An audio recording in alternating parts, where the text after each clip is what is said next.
প্রিয় ভাইয়েরা, আমরা যেই জায়গাটাতে আজকে এসে দাঁড়িয়েছি, এই জায়গাতে আমাদের যখন ফেসিবাদ বিরোধী আন্দোলন চলছিল, এই জায়গাতে একটি তরুণ প্রাণ ফ্যাসিস্ট খুনি হাসিনা গুলি করে হত্যা করে। ফ্যাসিস্ট খুনি হাসিনা তার ক্ষমতার জন্য সে হত্যা করতে কখনোই দ্বিধা করেনি। আমরা আয়না ঘর দেখেছি, আমরা নিজেরা নির্যাতিত হয়েছি। গুম, খুন, নিপীড়নের যে রাজনীতি, বিভাজনের যে রাজনীতি, উনি বিভাজনের মাধ্যমে পুরো বাংলাদেশের মধ্যে ফ্যাসিস্ট সরকার উনি বছরের পর বছর কায়েম করে রেখেছেন। পৃথিবীর ইতিহাসে আর কোথাও নেই। শুধু নিজের ক্ষমতা টিকিয়ে রাখার জন্য এইভাবে তরুণ শিক্ষার্থীদের উপর উনি উনার লাঠিয়াল বাহিনী দিয়ে, পুলিশ ক্লিপ দিয়ে এভাবে নির্যাতন নিপীড়নের মধ্য দিয়ে রাস্তার মধ্যে শিক্ষার্থীদের মেরে ফেলে। আমরা তাদেরকে সতর্ক করে দিতে চাই, আপনাদের নৌকা ফুটু হয়ে গিয়েছে। আপনারা যত বৈঠা নিয়ে এখন ঘোরাঘুরি করেন না কেন, আর নৌকা চলবে না। নৌকার পাটাতন বাঙালিরা খুলে নিয়ে গিয়েছে। সুতরাং সালমান এফ রহমানের মতো আপনারা সবার বাসায় সালমান এফ রহমানের ছবিটি টানিয়ে রাখুন। 5ই আগস্টের গণভবনের ছবিটি টানিয়ে রাখুন। 5ই আগস্টের পার্লামেন্টের ছবিটি টানিয়ে রাখুন।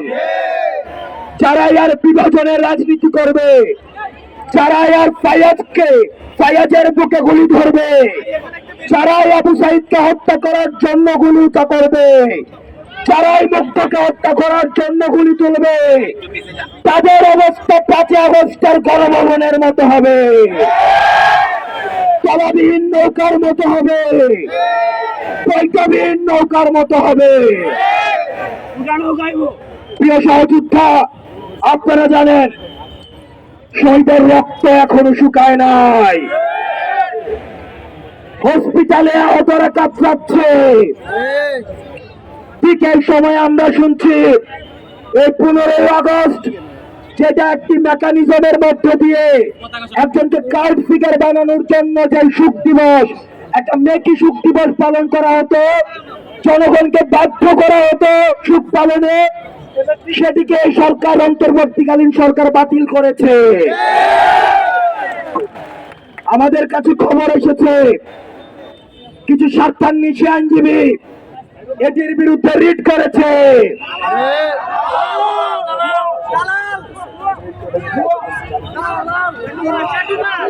এখন 2009 সালে যেখানে রিট করা হয়েছিল, সেটির পরিপ্রেক্ষিতে সেই রায় আসুক না কেন, আমাদের এই বৈষম্য বিরোধী ছাত্র আন্দোলন সেটিকে প্রত্যাখ্যান করবে।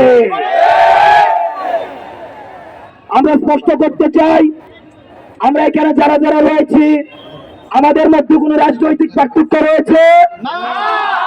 আমাদের মধ্যে কি দলীয় পরিচয় রয়েছে? আমাদের সবার পরিচয় নিপীড়িত। সুতরাং নির্যাতক যতদিন না পর্যন্ত তার মূল শহর এই বাংলার 56,000 বর্গমাইল থেকে উৎখাটিত হয়, ততদিন পর্যন্ত রাজপথ শিক্ষার্থীদের দখলে থাকবে। এই জায়গা থেকে আমি সচেতন করে দিতে চাই, যারা বিভিন্ন জায়গায় সমন্বয়ক, সহ সমন্বয়কের ভাব বাটোয়ারাতে ব্যস্ত, তারা হচ্ছে বিভাজনের রাজনীতি করছে। তারা হচ্ছে ছাত্রলীগ থেকে আমাদের মধ্যে এসে বিভাজন করার চেষ্টা করছে। আপনারা তাদের সম্পর্কে সজাগ দৃষ্টি রাখুন।